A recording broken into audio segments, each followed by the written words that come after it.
वहीम नाज़रीन अस्सलाम वालेकुम, मैं हूँ इमरान वसीम। नाज़रीन, प्रोग्राम में सबसे पहले पाकिस्तान तहरीक इंसाफ की क़यादत ने जो आज सुप्रीम कोर्ट आने का ऐलान किया है, इस खबर से अपने व्लॉग का आगाज़ करेंगे और इसके बाद हमारे प्रोग्राम की जो दीगर अहम खबरें हैं फिर उनकी डिटेल आपकी खिदमत में पेश करेंगे। तो प्रोग्राम का आगाज़ करने से पहले आप दोस्तों से दरख्वास्त करेंगे कि चैनल को सब्सक्राइब कर लें, बेल आइकॉन का बटन प्रेस करें, वीडियो पसंद आए तो इसे लाइक और शेयर ज़रूर कीजिएगा। तो पहली खबर से नाज़रीन गुफ्तगू का आगाज़ करते हैं और एग्जैक्टली नाज़रीन वही हुआ जैसा कि हमने अपने कल के व्लॉग में इजहार किया था, प्रेडिक्शन की थी, दावा किया था कि खैबर पख्तूनख्वा के वज़ीर आला सुहेल अफरीदी जो कि अडयाला जेल जा रहे हैं अपनी काबीना के साथ, खैबर पख्तूनख्वा के अरकान के साथ बानी पीटीआई इमरान खान से मुलाकात करने के लिए। हमने ये आपको बताया था कि हालात नज़र नहीं आ रहे कि सुहेल अफरीदी साहब अडयाला जेल तो जाएंगे, लेकिन वहाँ पे उनकी बानी पीटीआई के साथ या पीटीआई के किसी रहनुमा की इमरान खान के साथ मुलाकात हो सके, इसका इम्कान नज़र नहीं आ रहा है। और दूसरा, जो एटीसी अदालत ने जनाब सुहेल अफरीदी साहब के जो अरेस्ट वारंट जारी किए थे, हमने ये भी कहा था कि उनकी गिरफ़्तारी का भी कोई इम्कान नज़र नहीं आ रहा। तो कल एग्जैक्टली ऐसा ही हुआ। सुहेल अफरीदी साहब अपनी काबीना के अरकान के साथ, तहरीक इंसाफ की क़यादत के साथ अडयाला जेल के बाहर पहुँचे। ना उनकी बानी पीटीआई के साथ मुलाकात हुई और ना ही जो एटीसी अदालत के अरेस्ट वारंट थे उनकी तामील सुहेल अफरीदी से कराई गई।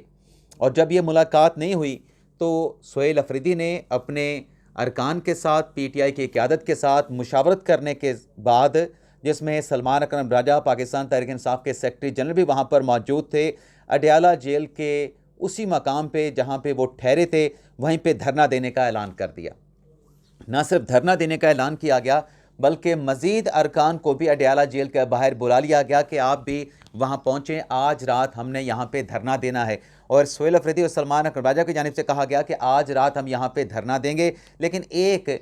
जो लचक उनकी जानिब से दिखाई गई वो ये थी कि हमारे इमरान खान साहब के जो मुआलिजीन हैं, जिसमें डॉक्टर आसम हैं, डॉक्टर खुर्रम मिर्ज़ा हैं, वो बताया गया कि अडयाला जेल पहुँच रहे हैं। अगर इमरान खान साहब के ज़ाती मुआलिजीन की मुलाकात करवा दी जाती है, इमरान खान की सेहत के बारे में जो तशवीश है वो दूर हो जाती है, सेटिस्फेक्शन हो जाती है, तो ये जो धरना है ये इस धरने को ख़त्म कर दिया जाएगा। बल्कि मैंने कल के व्लॉग में ये भी कहा था कि ये इमरान खान साहब का जो आँखों का पुरसीजर हुआ है, इस पुरसीजर के बाद इमरान खान से मुलाकात का जो मामला है ये भी शिद्दत अख्तियार कर जाएगा। पाकिस्तान तहरीक इंसाफ का जो मुतालबा है कि इमरान खान के साथ मुलाकात नहीं करवाई जा रही, इस डेवलपमेंट के बाद, आँखों के ऑपरेशन के बाद अब यह मुतालबा किया जाएगा कि मुलाकात इमरान खान से करवाई जाए ताकि एग्जैक्टली मालूम हो सके कि इमरान खान साहब का प्रोसीजर के बाद उनकी हालत क्या है, उनकी सेहत क्या है। तो मुलाकात के मामले पे भी शिद्दत जो है वो देखी गई। इमरान खान साहब के दोनों जो ज़ाती मौलज हैं, डॉक्टर आसिम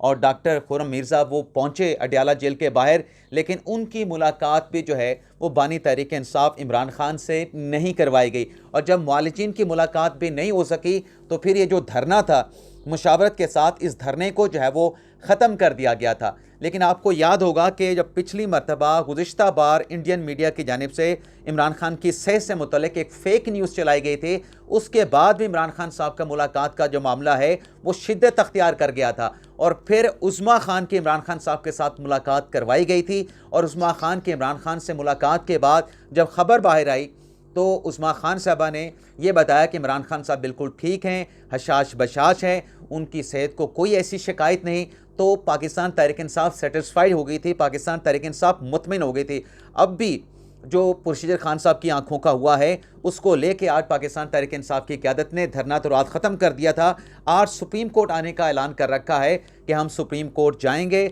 सुप्रीम कोर्ट के जो चीफ जस्टिस हैं या फरीदी साहब, उनसे मुलाकात करेंगे, या जो हमारी एक याददाश्त है जिस पर अरकान असम्बली के सिग्नेचर मौजूद होंगे, वो याददाश्त सुप्रीम कोर्ट के चीफ जस्टिस को हम देंगे और हमारा ये मुतालबा होगा कि बानी तहरीक इंसाफ इमरान खान के साथ मुलाकात करवाई जा सके। अब इस पर देखते हैं कि हुकूमत का क्या रिएक्शन आता है। पिछली मरतबा तो उस्मा खान की इमरान खान के साथ मुलाकात करवा दी गई थी, अब की मरतबा पाकिस्तान तहरीक इंसाफ की क़यादत ने सुप्रीम कोर्ट आने का ऐलान भी किया है। आया कि मुलाकात होगी। अगर हम सुप्रीम कोर्ट की बात करें तो सुप्रीम कोर्ट इस मामले पर क्या कर सकती है 27वीं आईनी तरमीम के बाद, ये अलग से एक मामला है, क्योंकि सुप्रीम कोर्ट की जो ज्यूरिसडिक्शन है वो ख़त्म करके फेडरल कॉन्स्टिट्यूशनल कोर्ट को दे दी गई है। अगर आईनी दरख्वास्त दायर करनी है तो वो तो सिर्फ फेडरल कॉन्स्टिट्यूशनल कोर्ट में जो है वो फाइल हो सकती है। लेकिन आज पाकिस्तान तहरीक इंसाफ की क़यादत की सुप्रीम कोर्ट आमद के पेश नज़र जो इस वक्त हालात हैं सुप्रीम कोर्ट के, जो सिक्योरिटी यहाँ पे हाई अलर्ट की गई है,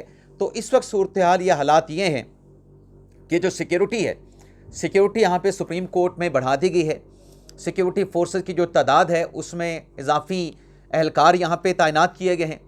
FC की नफरी भी यहाँ पे तैनात की गई है और इसके साथ साथ जो प्रिजनर वैन है वो भी सुप्रीम कोर्ट ऑफ पाकिस्तान जो है वो पहुँचा दी गई है। और अभी यहाँ पे ज़राए का ये भी कहना है कि मज़ीद जो नफरी है कुछ देर के बाद वो सुप्रीम कोर्ट पहुँच जाएगी और मुकम्मल तौर पे सुप्रीम कोर्ट में जो है वो सिक्योरिटी हाई अलर्ट जो है वो कर दिया गया है। सुप्रीम कोर्ट के बाहर भी भारी नफरी जो है, इजाफी नफरी सिक्योरिटी फोर्सेस की तैनात की गई है और सुप्रीम कोर्ट के अंदर पार्किंग एरिया में और जो सुप्रीम कोर्ट का रिसेप्शन है वहाँ पर भी इजाफी सिक्योरिटी के एहलकार, जिसमें FC के जवान भी हैं, इस्लामाबाद पुलिस के जवान भी हैं, उन्हें भी यहाँ पर जो है वो तैनात कर दिया गया है। और देखना ये भी होगा कि सोहेल अफरीदी साहब जिनके ATC अदालत से अरेस्ट वारंट जारी हुए थे, कल रावलपिंडी में तो उस अरेस्ट वारंट की तामील नहीं करवाई गई थी। आज जब सोहेल अफरीदी साहब सलमान अकबर राजा के साथ तहरीक इंसाफ की क़यादत के साथ यहाँ पर पहुँचेंगे तो क्या अरेस्ट वारंट की तामील करवाई जाएगी, नहीं करवाई जाएगी? जो भी यहाँ पर होगा, तहरीक इंसाफ की क़यादत दरख्वास्त देती है,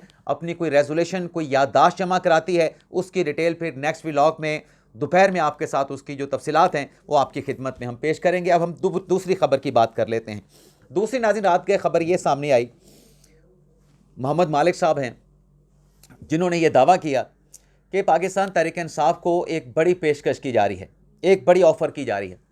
अब वो ऑफ़र क्या है, उसमें यह बताया गया कि पाकिस्तान तहरीक इंसाफ जो है वो मुज़ाकरात पे आए और नया जो चीफ़ इलेक्शन कमिश्नर है उसकी तैनाती के ऊपर बात की जाए, इलेक्शन का जो प्रोसेस है उसमें रिफॉर्म्स की जाएं, पूरा इलेक्शन कमीशन जो है वो तब्दील किया जाए ताकि आइंदा का जो इलेक्शन है वो साफ शफाफ हो, ट्रांसपेरेंट हो और जो हुकूमत की 5 साल की मयाद है इसको 1 साल कम कर दिया जाएगा। यानी जो इंतखाबात मई 2000 या अप्रैल 2000 मार्च या अप्रैल 2029 में होने हैं वो 1 साल पहले जो है वो करवा दिए जाएंगे। अब ये मोहम्मद मालिक साहब ने दावा किया है, लेकिन मालिक साहब का ये जो दावा है, एक और तज्ज़ियाकार एंकर साफ़ी हैं मुनीफ फारूक साहब, बड़े तगड़े हैं अपने तज्ज़ियों में, अपनी ख़बरों में भी, अपना यूट्यूब चैनल भी चलाते हैं। उनकी तरफ से कहा गया है कि ऐसी तमाम क्या सराइयाँ जिसमें कोई डील की बात की जा रही है, कोई ढील की बात की जा रही है, तहरीक इंसाफ को कोई पेशकश की जा रही है, इनका हकीकत के साथ कोई ताल्लुक़ नहीं, तहरीक इंसाफ को कोई पेशकश नहीं की जा रही। लेकिन नाज़रीन अगर आप इस मामले का, इस पेशकश वाले मामले का ख़ुद भी एनालिसिस करें तो क्या ऐसी ऑफ़र हो सकती है? देखें, हुकूमत की जानिब से मुज़ाकरात की ऑफ़र तो पाकिस्तान तहरीक इंसाफ को की गई, लेकिन PTI की जानिब से उस मुज़ाकरात की ऑफ़र का कोई पॉजिटिव उस तरीके से जवाब नहीं दिया गया, बल्कि तहरीक इंसाफ ने तो मुज़ाकरात के प्रोसेस से ख़ुद को पीछे कर लिया। तहरीक इंसाफ मुज़ाकरात से पीछे हट गई और तहरीक तहफ़्फ़ुज़ आईन पाकिस्तान की क़यादत को अचकज़ई साहब को और राजा नासिर अब्बास साहब को आगे कर दिया गया। हुकूमत की तरफ से कहा गया कि मेन स्टेक होल्डर तो पाकिस्तान तहरीक इंसाफ है, मुज़ाकरात अगर होने हैं तो तहरीक तहफ़्फ़ुज़ आईन पाकिस्तान के साथ मुज़ाकरात PTI के बगैर तो हो नहीं सकते। तो जब तहरीक इंसाफ ये कह रही है कि हमने मुज़ाकरात नहीं करने, मुज़ाकरात के प्रोसेस को वो मानते नहीं, तो फिर तहरीक तहफ़्फ़ुज़ आईन पाकिस्तान के साथ तो मुज़ाकरात करने का कोई फ़ायदा नहीं। तो जब मुज़ाकरात के ऊपर कोई पेशरफ्त नहीं हुई तो पेशरफ्त के बगैर हुकूमत इतनी बड़ी ऑफ़र कि अपनी 1 साल की मयाद जो है वो कम करने को तैयार हो जाए, इसको लॉजिक नहीं मानती, इसको जहन नहीं मानता कि आप बग़ैर मुज़ाकरात की टेबल पे बैठे इतनी बड़ी ऑफ़र कर दें। यानी आप ये इस बात से अंदाज़ा करें कि अगर 1 साल की ऑफ़र मुज़ाकरात की टेबल पर बैठने से पहले हो सकती है कि 1 साल हम अपनी मयाद का कम कर देंगे, तो जब ये मुज़ाकरात की टेबल पर बैठेंगे तो फिर 6 माह या 1 साल तो और भी कम करवा लिया जाएगा। वो तो कहते हैं ना कि जब आप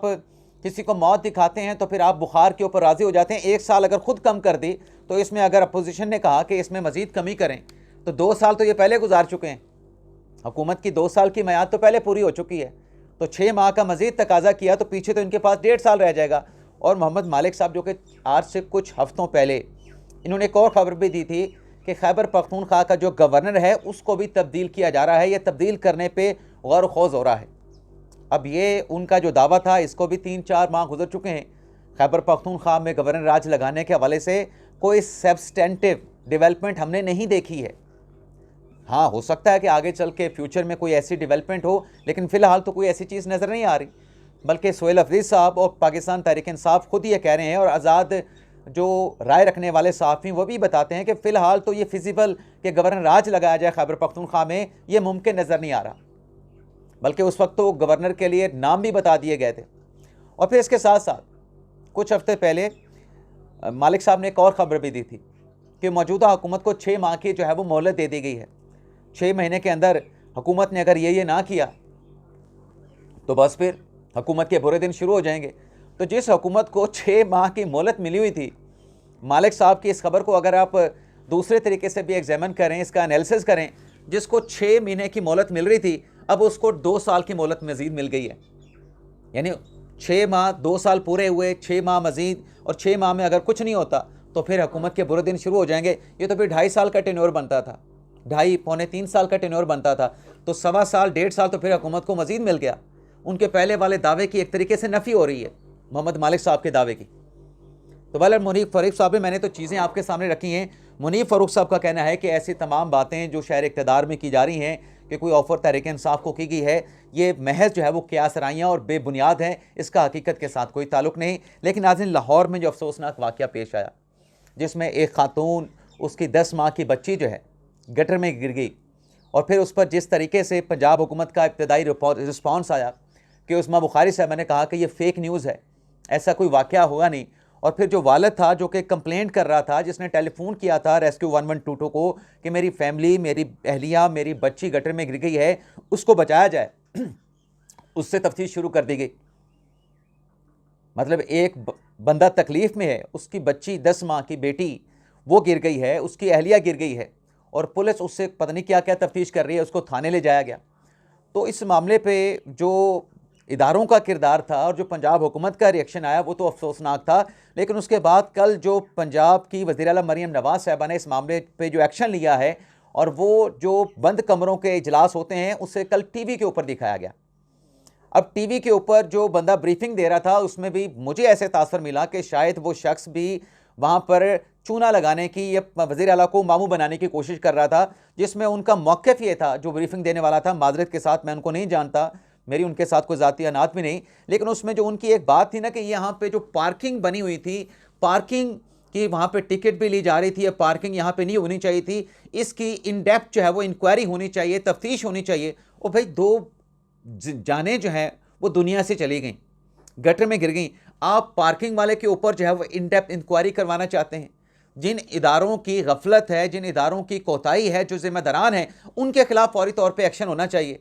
और फिर इस एतबार से भी कि जब चंद हफ्ते पहले मरीम नवाज़ साहिबा कराची के वाक़े के बाद, जहाँ पे गटर में वहाँ पर भी वाक़या पेश आया था अफसोसनाक, कुछ इंसानी जानें वहाँ पे ज़ाया हो गई थी, एक बच्चा वहाँ पे गटर पे गिर गया था, तो मरीम नवाज़ ने तो कुछ हफ्ते पहले ही ये डायरेक्शन जारी कर दी थी पूरे सूबे के लिए, पूरे सूबे की इंतज़ामिया के लिए, कि कोई मेन होल जो है वो खुला नहीं होना चाहिए। और फिर उसके बाद लोधरा में एक वाक़या हुआ था। अब ये लाहौर जैसे शहर में वाक़या हो गया, जहाँ पे सीएम खुद बैठती हैं, जहाँ पे चीफ मिनिस्टर का ऑफिस है, जहाँ पे चीफ मिनिस्टर की रिहाइशगाह है। तो ये वाक़या नहीं होना चाहिए था। वो उस्मा बुखारी साहबा ने तो माजरत कर ली, और अच्छी बात है कि उन्होंने माजरत की। अब उसके ऊपर भी एक प्रोपोगंडा हो रहा है कि उस्मा बुखारी साहबा ने फ़ेक न्यूज़ दी है। अब उस्मा बुखारी साहबा को नीचे से जो इंतज़ामिया ने बताया, उस्मा बुखारी साहबा ने वो आगे डिसेमिनेट कर दी इंफॉर्मेशन। उस्मा बुखारी के कोई ज़राए तो नहीं थे, कोई सोर्सेज तो नहीं थे, या उस्मा बुखारी ने अपने को बंदे वहाँ पे तो नहीं भेज रखे थे, लेकिन उस्मा बुखारी साहबा ने माफ़ी मांगने में ज़रूर ताख़ीर की।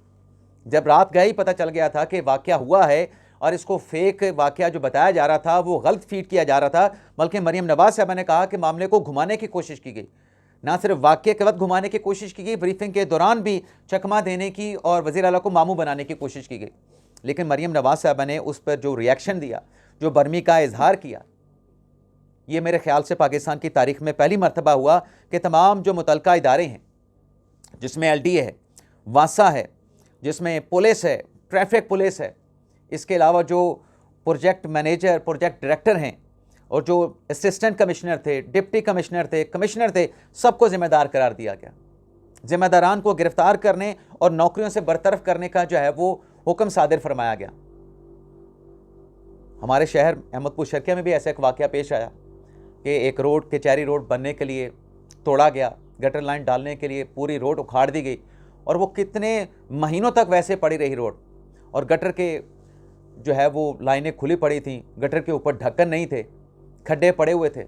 2-3 ज़िंदगियाँ वहाँ पे ज़ाया हुई, 2-3 ज़िंदगियाँ वहाँ पे ज़ाया हुई। ये तो हमारे शहर में वो वाक़या कहीं जिसकी जगह पे रिपोर्ट भी नहीं हुआ, ये तो लाहौर का वाक़या रिपोर्ट हुआ। मेरे ख्याल से इस वाक़े से तमाम सूबों को, पूरी ब्यूरोक्रेसी को जो है वो सबक लेना चाहिए। आप अवाम के, अगर आप किसी ओहदे पे बैठे हैं, आप कोई शहंशाह या बादशाह नहीं, आप अवाम के खादम हैं, आप अवाम के नौकर हैं। जब नौकरी कहा जाता है ना कि नौकरी करनी है, तो फिर नौकरी का मतलब नौकर बन के रहना है।